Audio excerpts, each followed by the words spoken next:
माझं नाव इरबाजी काशीनाथ सरोदे. मी 2 महिन्याला वाचिलं. पूर्वबाई कांबळे आणि पार्वती गुरड. बरी सकाळी घटना कशी घडली, काय पाहिलं? 7:30 वाजता घटना घडली.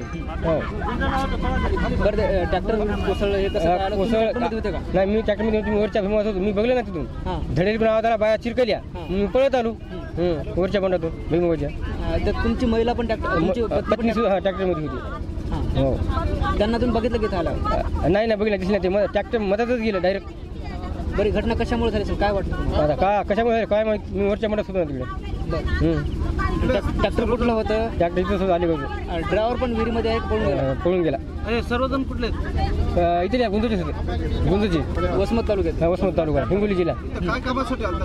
भैमुगडून जायला लहुजी नगर गुंज. टोटल आम्ही बाया सगळ्यात त्याच्या सगळ्यात 11-12 माणसं होतो. किती जणांना काढलं?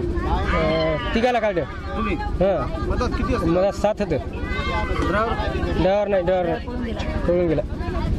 की काय घटना घडलेली आहे थोडीशी सविस्तर? आज सकाळी 7:30 ते 7:45च्या सुमारास मौजे आलेगाव तालुका नांदेड येथे शेतमजूर महिला एकूण 10 होते. त्यामध्ये 9 महिला आणि 1 पुरुष असे शेतकामासाठी जात होते आणि आलेगाव येथील शेतामधील विहिरीमध्ये त्या ठिकाणी कठडा नव्हता. तिथं ट्रॅक्टरमध्ये जात असताना ते पूर्ण ट्रॅक्टर ट्रॉलीसह हेडसह त्या विहिरीमध्ये पडलं आणि 3 त्यामध्ये वाचल्यात, 1 पुरुष आणि 2 महिला.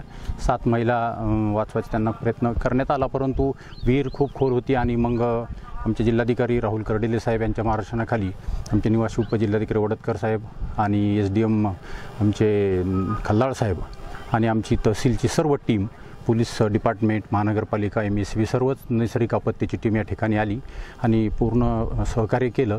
आणि त्या ठिकाणी आता 7 महिलाचे आम्हाला दुर्दैवाने डेड बॉडी या ठिकाणी काढण्यात आलेली आहे आणि आता त्यांची पुढील कायदेशीर प्रक्रिया सुरू आहे.